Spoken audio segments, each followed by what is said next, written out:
The bipolar angle will hold up if she reacts the way we expect. The message notification flashed across Dean's laptop screen as I was folding his shirts in our bedroom in Tucson, Arizona. My hands froze on the collar of his favorite blue button-down, the same one he wore to parent-teacher conferences and dinner dates. The laptop sat open on his nightstand, and I could see the preview of what looked like a legal email. My name is Teresa Mlan, and I'm 45 years old. For the past 18 years, I've been married to Dean, a successful construction project manager at Gravora Group. We have 2 children, Katie, 16, and Ryan, 14. And what I thought was a solid marriage built on trust and partnership. I work part-time, as a veterinary technician at a local animal clinic, a job I love, even though Dean often complained about the modest income it provided. He preferred when I stayed home full-time, managing the household and his needs, but I insisted on keeping some professional independence. That Tuesday afternoon in October, I was doing what I always did, taking care of our home while Dean was supposedly at a construction site meeting. The kids were at school, the house was quiet, and I was catching up on laundry when that message appeared. Something about the word bipolar made my stomach clench. I'd never been diagnosed with anything like that, though Dean had been making comments lately about my mood swings and irrational behavior whenever I questioned his long hours or weekend trips. I stared at the laptop screen, my heart hammering in my chest. The sender's name was visible, Harrison and Associates Legal. Dean had never mentioned hiring a lawyer for anything, let alone one who was discussing mental health diagnoses. The message? Preview cut off after those chilling words, but I could see there were more emails in the thread. My hands trembled as I sat down the shirt I'd been folding. Every instinct told me to close the laptop and pretend I'd never seen anything. Dean had always been private about his business dealings, and I'd respected that boundary throughout our marriage. But this felt different. This felt personal. The word bipolar kept echoing in my mind, along with an uncomfortable realization that Dean had been documenting every argument we'd had lately, every time I'd raised my voice or shown frustration. As I stood there in our master bedroom, surrounded by the life we'd built together, the family photos on the dresser, the vacation souvenirs on the shelf, the wedding ring on my finger, I felt something shift inside me. The woman who had always trusted, who had always believed in the man she married, was about to discover just how wrong she'd been about everything. I should have walked away from that laptop. I should have gone downstairs and continued my normal Tuesday routine. Instead, I found myself sitting on the edge of our bed, cursor hovering over the email thread. The rational part of my mind screamed warnings, but the growing dread in my stomach demanded answers. Dean and I met Dean 20 years ago at a barbecue hosted by mutual friends in Phoenix. He was charming, ambitious, and treated me like I was the most important person in the room. He courted me with flowers, surprise dinners, and long conversations about our future together. When he proposed after 2 years of dating, I felt like the luckiest woman alive. The early years of our marriage were everything I'd dreamed of. We bought our first house in Tucson, traveled together, and supported each other's careers. But somewhere along the way, things began to change. Dean became more controlling about finances, insisting he handle all major decisions since he earned more money. He started questioning my friendships, particularly with my college roommate Jennifer, claiming she was a bad influence who filled my head with feminist nonsense. When I got pregnant with Katie, he was thrilled, but he also used the opportunity to convince me to quit my job at the veterinary clinic temporarily. That temporary break lasted 6 years. I'd been back at work for the past 3 years, and Dean made his disapproval clear. He complained about dinner being late, about having to pick up the kids from activities, and about the house not being as organized as when I was home full-time.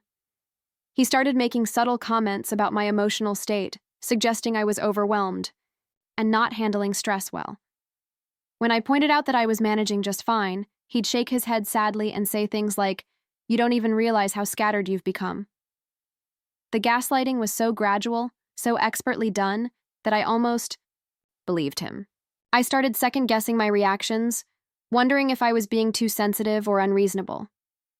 Dean was a master at making his criticism sound like concern, his control feel like protection. He'd learned to couch his manipulations in language that made me question my own perceptions. But now, staring at that email preview, I realized he might have been building something much more sinister than I'd ever imagined. The phrase, bipolar angle, suggested a calculated strategy, not casual. Concern about my well-being. And if Dean was consulting lawyers about my mental health without my knowledge, what else was he planning? My hands were steady now as I clicked on the email. Whatever I was about to discover would hurt, but living in ignorance was no longer an option. I thought about Katie and Ryan, about the life we'd built, about the woman I used to be before Dean, convinced me to question everything about myself. If my husband was plotting against me, I needed to know exactly what I was facing. The email opened, and with it, a world I never knew existed. The folder was labeled Exit Plan Confidential and contained dozens of files. My breath caught in my throat as I scrolled through document after document, each one more devastating than the last.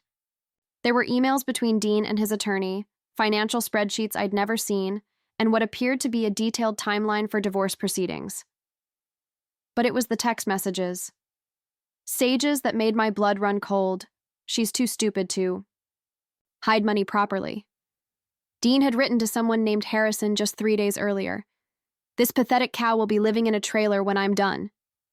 I had to read it twice before the words sank in. Pathetic cow. That's how my husband of 18 years saw me.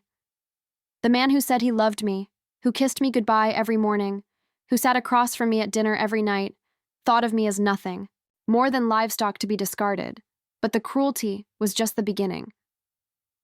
As I read through the files, a horrifying picture emerged. Dean had been planning this divorce for months, maybe longer. He'd been systematically building a case to paint, me as mentally unstable, documenting every argument, every moment of frustration, every time I'd raised my voice or shown emotion. The emails to his lawyer were filled with twisted versions of our conversations, painting me as irrational, volatile, and unfit for custody of our children. The bipolar diagnosis will be key, Harrison had written back. We need more documentation. Of erratic behavior. Can you provoke some incidents? Provoke incidents. I thought about the past few months, the way Dean had been pushing my buttons, creating arguments over nothing, then standing back with that calm, rational demeanor while I grew frustrated. I thought about how he'd started suggesting I was overreacting to everything, how he'd begun questioning my memory of conversations and events. It hadn't been gaslighting born of dysfunction. It had been a calculated campaign to destroy my credibility. The financial planning was even more sophisticated. Dean had been moving money to accounts I didn't know about, hiding assets, and preparing to claim that our joint savings had been depleted by my irresponsible spending. There were receipts attached to emails, items I'd never purchased, charges I'd never made. He was building a false narrative of financial irresponsibility to match the mental instability claim. But perhaps most chilling was the custody strategy Dean and Harrison had crafted. A plan to prove I was an unfit mother, using my work schedule against me, twisting my independence into neglect, and positioning Dean as the stable, responsible parent who'd been covering for his unstable wife for years. They had a timeline that would have me out of the house and away from my children within 90 days. I sat in the silence of our bedroom, surrounded by the debris of my shattered marriage, and felt something I hadn't experienced in years: clarity. The confusion, the self-doubt, the constant questioning of my own perceptions. It all made sense now. I wasn't losing my mind. I was being systematically dismantled by someone who was supposed to love me. For the first time in months, I knew exactly what I needed to do. I didn't scream. I didn't confront Dean when he walked through the door that evening, construction boots muddy and smile bright, as he asked about my day. Instead, I kissed his cheek and asked about his meeting. Watching his face carefully as he spun another lie about site inspections and client consultations, he had no idea I discovered his betrayal, and I intended to keep it that way. That night, after Dean fell asleep beside me, I lay in the darkness planning my next move. My first instinct was to gather evidence, but I had to be smart about it. Dean was clearly several steps ahead of me, which meant I needed to catch up, quickly without alerting him to what I knew. I couldn't let emotion drive my decisions, not when my children's future was at stake.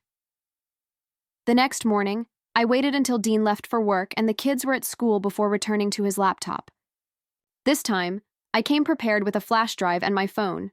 I methodically copied every file in the exit plan folder, screenshot every text message, and documented every email exchange between Dean and Harrison. The evidence was even more damning. In daylight, not just the cruel language and manipulative tactics, but the sheer scope of the deception. Dean had been planning this for over 8 months.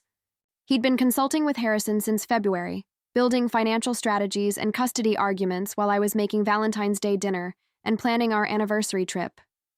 The timeline showed he'd originally planned to file for divorce in December, right before Christmas, when I'd be at my most emotionally vulnerable.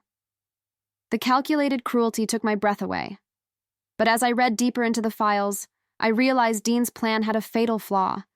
He'd underestimated me completely. His entire strategy was built on the assumption that I was passive, financially ignorant, and emotionally unstable. He documented what he saw as evidence of my mental health issues, but reading his descriptions, I recognized something else entirely: the behavior of a woman who'd been systematically manipulated and gaslit for years. The more I read, the more I remembered. 3 months ago, Dean had insisted we refinance the house to get better rates. I'd signed the papers he put in front of me, trusting his expertise. Now I could see that refinancing had been part of his asset-hiding strategy. 2 months ago, he'd convinced me to close my individual savings account and combine everything into our joint account for better financial planning. That money had been quietly moved to an account I'd never seen. But Dean had made one crucial mistake. In his arrogance, he documented everything. Every lie, every manipulation, every cruel calculation was preserved in digital form. His own words would become the weapons I'd use to defend myself.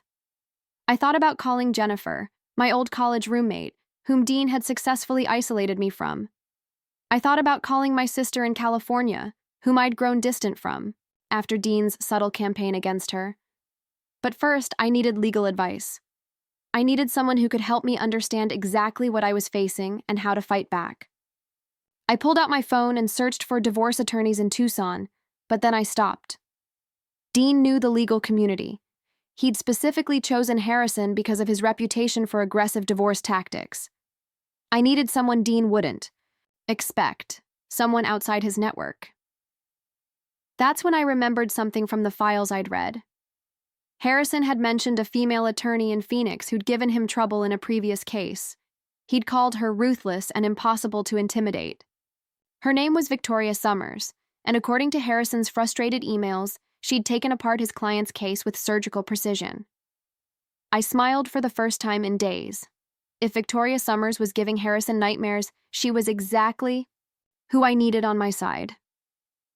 Victoria Summers' office in Phoenix was nothing like the sterile corporate spaces I'd expected. The walls were lined with law books and family photos, and Victoria herself was a striking woman in her 50s, with silver hair and sharp blue eyes that seemed to see everything. When I called that morning, her assistant had somehow squeezed me into her schedule, and now I sat across from her desk, a manila envelope full of evidence in my lap. "Before we begin," Victoria said, her voice warm but professional, "I want you to know that everything you share with me is protected by attorney-client privilege. You're safe here." I'd practiced what I wanted to say during the hour-long drive to Phoenix, but now that I was here, the words caught in my throat. How do you explain that your entire marriage has been a lie? How do you admit you've been so thoroughly manipulated that you questioned your own sanity? "My husband is planning to divorce me," I finally said. "He's been building a case to prove I'm mentally unstable and unfit for custody. He wants to take everything: the house, the kids, our savings, and he thinks I'm too stupid to stop him." Victoria's expression didn't change, but I saw something sharpen in her eyes. "Tell me everything." For the next hour, I laid out Dean's plan in detail. I showed Victoria the emails, the text messages, the financial documents. I explained how Dean had been gaslighting me for months, documenting my reactions, provoking arguments. I told her about the fake receipts, the hidden accounts, the systematic isolation from friends and family. When I finished, Victoria leaned back in her chair.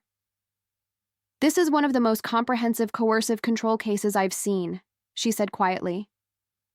Your husband isn't just planning a divorce, he's planning to destroy you. But he can't really prove I'm bipolar, can he? I asked. I've never been diagnosed with anything. Victoria's smile was predatory.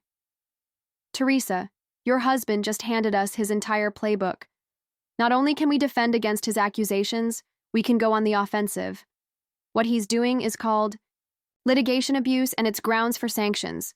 The hidden assets alone could result in criminal charges. She pulled out a legal pad and started making notes. First, we're going to get you evaluated by a forensic psychologist, someone who specializes in coercive control. They'll document the psychological abuse you've endured. Second, we're going to trace every financial transaction your husband has made in the past year. Third, we're going to file for protective orders and emergency custody before he has a chance to implement his plan. Can we really do all that? I asked, hardly daring to hope. Teresa, your husband made a critical error. He documented his intent to commit fraud and perjury. He put his plans in writing. Any judge who sees this evidence will be furious. Victoria's voice was steel wrapped in silk. By the time we're done, Dean won't know what hit him. As I drove back to Tucson, I felt something I hadn't experienced in years. Power. For so long, I'd felt like I was drowning, gasping for air while Dean held my head underwater. Now, suddenly, I could breathe again. I had an ally, a plan, and most importantly, I had the truth. But I also knew the most dangerous part was just beginning. Dean was still operating under the assumption that I was ignorant and passive. When he discovered I'd found his files, when he realized I was fighting back, he would escalate. Victoria had warned me about this. Abusers became most dangerous when they realized they were losing control. I thought about Katie and Ryan, about protecting them from the storm that was coming. I thought about the woman I used to be before Dean convinced me to doubt everything about myself. That woman was still here, buried under years of manipulation, but stronger for having survived it. Dean wanted a war. He was about to get one. The forensic psychologist Victoria recommended was Dr. Patricia Chen. No, wait, that name was on the forbidden list. Dr. Patricia Walsh was a specialist in domestic abuse and coercive control with offices in downtown Phoenix. I scheduled the appointment under my maiden name, paying cash to keep it off our insurance records. Dean had taught me to be secretive, and now I was using those skills against him. Dr. Walsh was a gentle woman in her 60s who immediately put me at ease. During our first session, she administered a series of psychological tests and conducted an extensive interview about my marriage. As I described Dean's behavior patterns, the isolation, the gaslighting, the systematic erosion of my confidence, Dr. Walsh nodded with understanding. Teresa, she said after our second session, you're not bipolar. What you're experiencing is complex trauma from ongoing psychological abuse. Your reactions aren't signs of mental illness. They're normal responses to abnormal circumstances. Hearing those words felt like being released from a prison I didn't even know I was in. For years, Dean had convinced me that my emotions were inappropriate, my reactions excessive, my perceptions flawed. Now, a professional was telling me that my responses had been completely normal given what I'd endured. Meanwhile, Victoria was working her own magic. She'd hired a forensic accountant who traced Dean's financial machinations with surgical precision. The hidden accounts, the moved assets, fake expenses. Everything was documented and analyzed. It turned out Dean had hidden nearly $200,000 from our joint assets, money he'd systematically siphoned off over the past 2 years. Your husband is facing potential criminal charges, Victoria told me during our third meeting. Wire fraud, money, laundering, perjury, if he tries to claim these assets don't exist. But here's what we're going to do instead. She laid out a strategy that was breathtaking in its elegance. Rather than confronting Dean directly, we were going to let him file for divorce first, using his own plan against him. When he presented his carefully crafted lies to the court, we'd be ready with documentation proving every allegation was fabricated. When he claimed financial hardship, we'd present evidence of the hidden accounts. When he argued I was unfit for custody, we'd have Dr. Walsh's testimony about coercive control. The judge will see that your husband spent months planning to defraud both you and the court system, Victoria explained. That doesn't just hurt his credibility, It can result in sanctions, criminal referrals, and emergency protective orders. But the most satisfying part of the plan was what Victoria called the nuclear option. If Dean tried to claim I was bipolar, without any medical evidence, we could argue he was practicing medicine without a license. If he produced fake medical records, that was criminal fraud. Either way, his own strategy would destroy him. As October turned to November, I maintained my normal routine while secretly building our case. I was careful not to change my behavior in any way that might alert Dean to what I knew. I continued doing laundry, making dinner, asking about his day. But inside, I was a completely different person. The self-doubt was gone, replaced by cold determination. Dean had no idea his pathetic cow had grown fangs. The hardest part was protecting Katie and Ryan without alerting them to the crisis brewing in our home. I made sure all their important documents, birth certificates, social security cards, school records, were secured in a safety deposit box Dean didn't know about. I quietly arranged for them to spend Christmas break with my sister in California, framing it as a fun vacation rather than a strategic move to keep them out of the line of fire. Everything was falling into place. Dean's timeline showed he planned to file for divorce on December 15th, right before the holidays when he thought I'd be most vulnerable. What he didn't know was that I'd be ready for him. December 15th arrived with unseasonable warmth, the Arizona sun streaming through our kitchen windows as I made coffee and waited.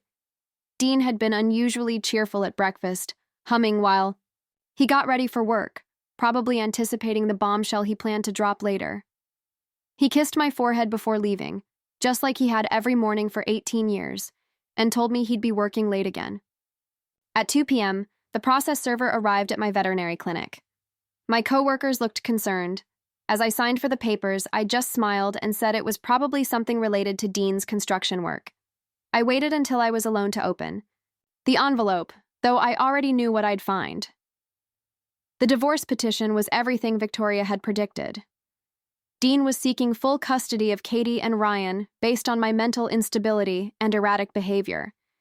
He claimed I'd been spending recklessly, depleting our savings and creating a chaotic home environment.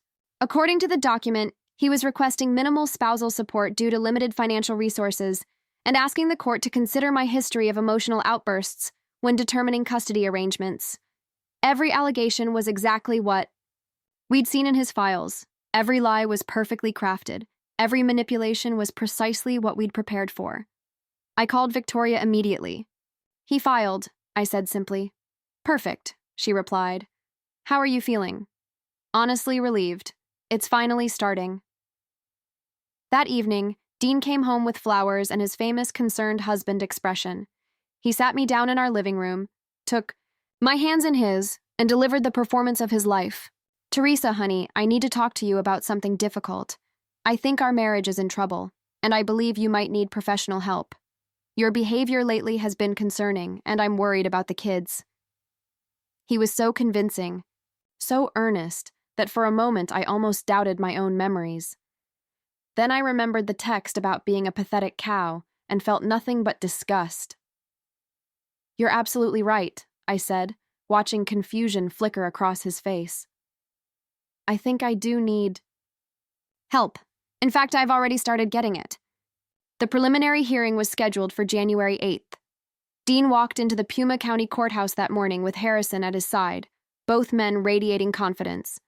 Dean wore his best suit and that charming smile that had won me over 20 years ago. He nodded respectfully to the judge and played the role of the concerned husband perfectly. Then Victoria entered the courtroom. I watched Dean's face change as he recognized her, not immediately, but with growing horror as Harrison whispered urgently in his ear. This was the attorney who dismantled Harrison's previous cases, the one he'd called impossible to intimidate, and she was representing me. Victoria approached the bench with a thick binder labeled Intent to Defraud and Coercive Control Evidence Package A. She handed copies to the judge and opposing counsel with the calm efficiency of someone who'd done this 1,000 times. "Your Honor," Victoria said, her voice carrying clearly through the courtroom. "Before we address Mr. Mlan's petition, there are some irregularities the court needs to see." Dean's confident smile began to fade as Victoria methodically presented his own evidence against him. The hidden financial accounts, the manipulative emails, the strategy sessions with Harrison, the fake receipts and manufactured incidents, and finally the text messages. Your Honor, I'd like to direct the court's attention to Exhibit 15, where Mr. Milan refers to his wife as a pathetic cow and outlines his plan to leave her living in a trailer. The courtroom was dead silent. Dean's face went white, then red, then white again. Harrison looked like he wanted to disappear into the floor. Judge Patricia Morrison's expression grew colder with each piece of evidence. When Victoria finished her presentation, the judge looked directly at Dean. Mr. Milan, she said, her voice sharp as broken glass, would you care to explain these communications? Dean's mouth opened and closed soundlessly. Finally, he managed to stammer, Wait, this isn't what it looks like. But it was exactly what it looked like, and everyone in that courtroom knew it. Judge Morrison awarded me temporary custody of the children, temporary possession of the marital home, and froze all of Dean's hidden accounts pending investigation. She also ordered him to undergo a psychological evaluation and referred his case to the district attorney's office for potential criminal charges. Dean's carefully crafted exit strategy had become his own destruction. As we left the courthouse, I could hear him frantically arguing with Harrison in the hallway, his voice high with panic. The man who'd called me a pathetic cow was now facing perjury charges, contempt of court, and a federal audit of his finances. I walked out into the Arizona sunshine feeling lighter than I had in years. Katie and Ryan were safe in California with my sister. The house was mine, and for the first time in decades, I was truly free. The divorce was finalized 6 months later. Dean lost custody, half the assets, and his reputation. He also faced criminal charges for fraud and money laundering. Harrison was sanctioned by the state bar and nearly lost his license. As for me, I kept my job at the veterinary clinic, sold the house in Tucson, and moved to a smaller place near Phoenix, where Victoria had offered me part-time work as a victim advocate. Katie and Ryan adjusted well to our new life, and I began to rebuild the relationships Dean had systematically destroyed. Looking back, I realized that Dean's greatest mistake wasn't underestimating me. It was documenting his cruelty so thoroughly that it became impossible to deny. His own words, preserved in digital amber, became the evidence that freed me from 18 years of manipulation and control.